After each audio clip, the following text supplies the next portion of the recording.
Hello everyone, how are you all? Hope you all are doing very good. Today students, we are going to start our chapter number 11 of class 6th, which is about the habitat and adaptations. Okay, let's start the chapter. First of all, we have to understand the concept of habitat. See, the word habitat literally means inhabits or it dwells, the place where an organism lives or the place where or one would go to find the particular organism is known as the habitat of that organism. So student जो ये word है habitat, इसका means होता है inhabits या it dwells. Okay, that means what, एक ऐसा place जहाँ पे एक organism रहता है, एक ऐसी जगह जहाँ पे कोई भी एक person जाके किसी भी particular organism को find कर सकता है. उस place को क्या कहा जाता है?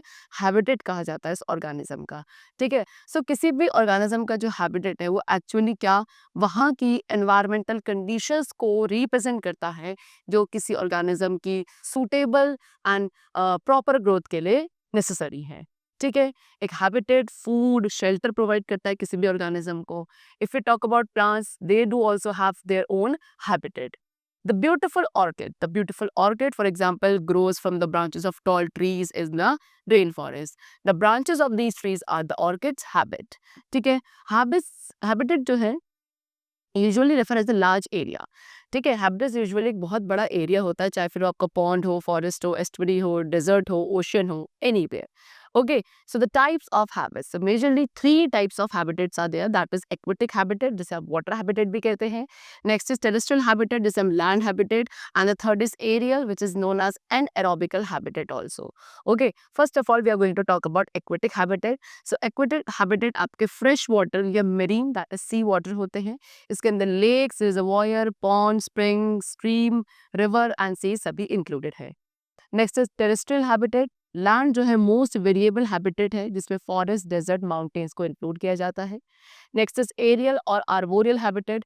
Okay, so although air is not a suitable medium to support life, but some terrestrial animals have become adapted for aerial existence. What they're saying कि aerial जो है वैसे तो एक suitable medium नहीं है जो लाइफ को सपोर्ट करता हो, लेकिन कुछ ऐसे टेरेस्ट्रियल एनिमल्स हैं जो कि एरियल एग्जिस्टेंस के लिए अडेप्टेड हो चुके हैं. इंसेक्ट, बर्ड्स, बैट्स, ये सब कुछ कॉमन एग्जांपल्स हैं जो इस कैटेगरी में बिलोंग करते हैं. Now next is adaptations to environment in plants. अब plants में environment के according क्या क्या adaptations आ चुके हैं वो हम discuss करेंगे. So the great majority of plants live in average or optimum water supply. ज़्यादातर majority of plants जो है वो या तो average या एक optimum water supply में survive कर सकते हैं. ठीक है. और ऐसे plants को क्या mesophytes कहा जाता है.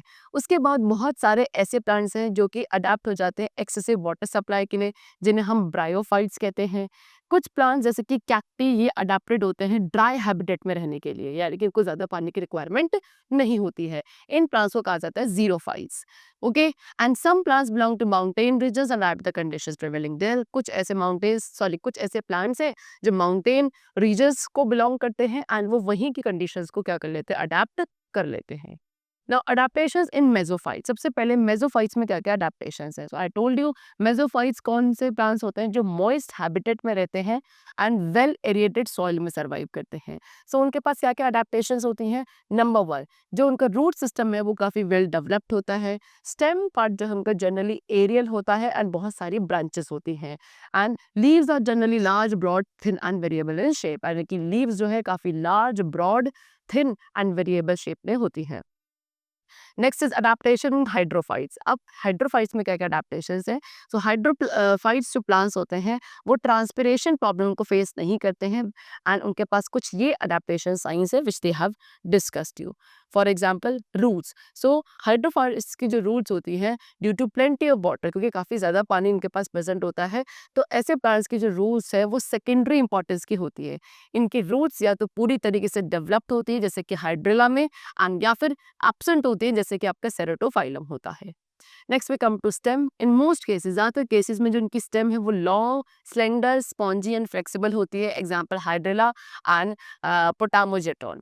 Okay, next is leaves. Hydrophytes में जो लीव्स होती है thin, long and ribbon shape की होती है एज इन वेलिजीनिया, और फाइनली डिसेटेड होती है एज इन सेरेटोफाइलम. फ्लोटिंग लीव्स जो होती है काफ़ी लार्ज एंड फ्लैट होती है जैसे कि आपका एक प्लांट होता है nelumbo in that. Okay, now next we come to adaptation is xerophytes. अब ज़ीरोफाइट्स में क्या-क्या अडेप्टेशंस हैं? सो ये ऐसे प्लांट्स हैं जो कि ड्राई हैबिटेट में या फिर जो ड्रॉट कंडीशंस होती है वहाँ भी बहुत अच्छे से सर्वाइव कर सकते हैं।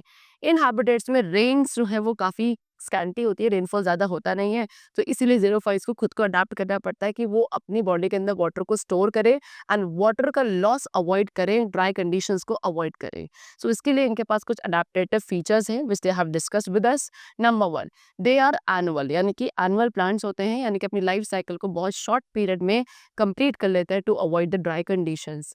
नेक्स्ट, इन प्लांट्स की स्टेम, लीव्स, रूट्स जो है फ्लैशी होती है सो दैट ये ज्यादा से ज्यादा वाटर को एक्यूमुलेट कर सके during the brief rains.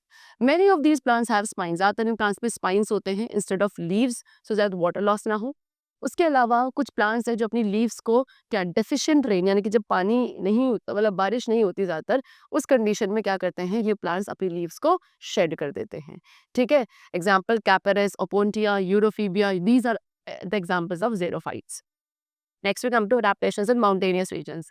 Mountainous regions यानी कि जो पहाड़ी इलाकों में पेड़ होते हैं, प्लांट्स होते हैं, उनके क्या अडेप्टेशंस है? So mountainous regions as we all know वहाँ की जो कंडीशन है काफ़ी कोल्ड होती है, काफ़ी अच्छा खासा स्नोफॉल होता है, रेनफॉल भी बहुत ज़्यादा होता है। सो इस कंडीशंस में प्लांट्स जो हैं इस रीजन के वो कुछ कंडीशंस के लिए अडेप्ट हो जाते हैं। जैसे कि माउंटेनियस रीजन्स में कोन बेयरिंग ट्रीज या कॉनिफर्स होते हैं काफ़ी ज़्यादा अमाउंट में। ठीक है, इनके अंदर पाइन्स एंड स्प्रूसेस इंक्लूडेड होते हैं। जो टफ निडल्स होती है कॉनिफर्स की, ये रेन वाटर को हेल्प करती है कि बहुत इजीली क्या वो नीचे स्लाइड ऑफ हो जाती है। रेन वाटर या स्नोफॉल जो होता है वो लीव्स पे सेटल नहीं होता है, it's slide off easily.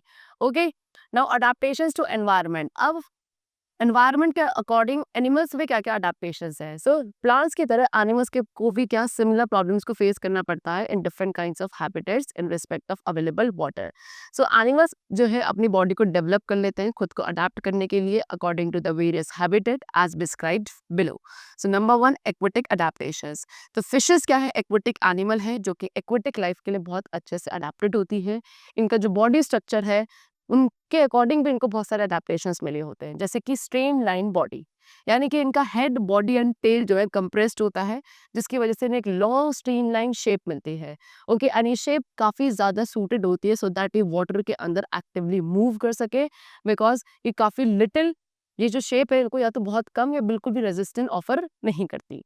Next is fins and Gill. Fins क्या, इनके लिए एज अ पैडल वर्क करते हैं एंड इनकी मूवमेंट की डायरेक्शन को कंट्रोल करते हैं।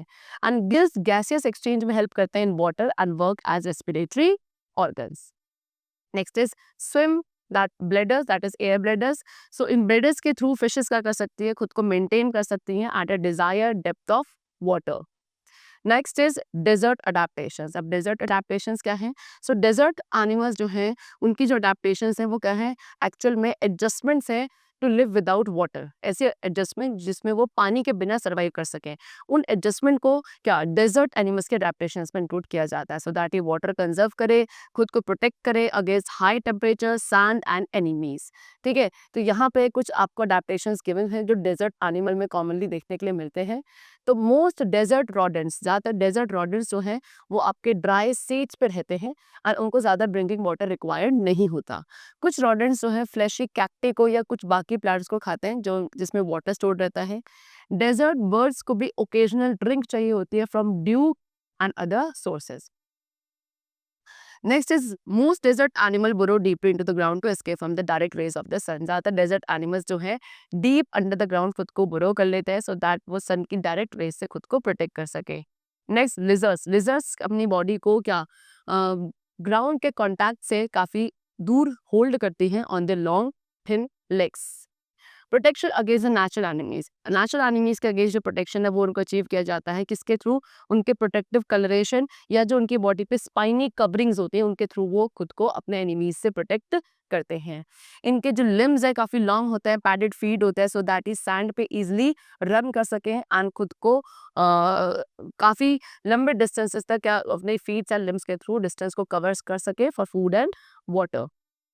देन उसके साथ साथ इनके जो सेंस ऑर्गन्स हैं, साइट, हेयरिंग, स्मेल के, वो काफ़ी वेल डेवलप्ड होते हैं सो दैट ये डिफेंस एंड ऑफेंस में उनके थ्रू खुद को हेल्प प्रोवाइड कर सके। Next is anaerobical adaptation. So ये अडेप्टेशन एनिमल्स को हेल्प करते हैं क्लाइंबिंग में, एंड ज़्यादातर आपके डिफरेंट एनिमल्स में होता है, like squirrel, lemurs, rodent, lizard, ठीक है। सो कुछ आर्बोरियल अडेप्टेशंस हमको गिवन है, जैसे कि स्टाउट बॉडी, इनकी जो बॉडी है स्टाउट होती है, स्टाउट लिम्ब गिर्डर्स होते हैं जो इनकी बॉडी को सपोर्ट प्रोवाइड करते हैं इन क्लाइंबिंग, कहीं पे भी चढ़ने में। नेक्स्ट, इनके क्लॉज वेल डेवलप्ड होते हैं जो इनको ग्रास्प एंड क्लाइंब करने में हेल्प करते हैं। एडेसिव पैड, कुछ एनिमल्स में जैसे कि tree, frog, fingers and toes में एडेसिव पैड्स होते हैं जो इनको क्लाइंबिंग एंड ट्रीज में क्लिंग करने में हेल्प करते हैं। Next is adaptation in mountainous regions. Mountainous regions के एनिमल्स की क्या अडेप्टेशंस है? So you have already read about the climatic conditions of mountainous regions, जैसे कि अभी हमने लास्ट पेज पे माउंटेनियस रीजन्स की वेदर कंडीशंस के बारे में डिस्कस किया था। सो ऐसे एनिमल्स जो इस रीजन में रहते हैं वो इन्हीं कंडीशंस के अकॉर्डिंग अडेप्ट हो जाते हैं। इनकी जो स्किन होती है काफ़ी थिक होती है, या इनकी बॉडी पर फर प्रेजेंट होता है जो इनको उस कोल्ड कंडीशन से प्रोटेक्ट करते हैं।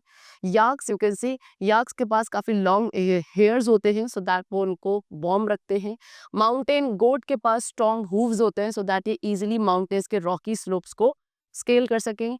स्नो लेपर्ड के पास थिक फर होता है इनकी बॉडी में, including it feets and toes. Feets and toes सभी पे काफ़ी थिक फर प्रेजेंट होता है स्नो लेपर्ड में, जो इन्हें कोल्ड कंडीशन से प्रोटेक्ट करता है when it walks on the snow. Okay, जब ये स्नो पे वॉक करते हैं सो इनको प्रोटेक्ट करते हैं इनके क्या, जो इनके फर प्रेजेंट होते हैं फीट, टोज एंड बॉडी पे।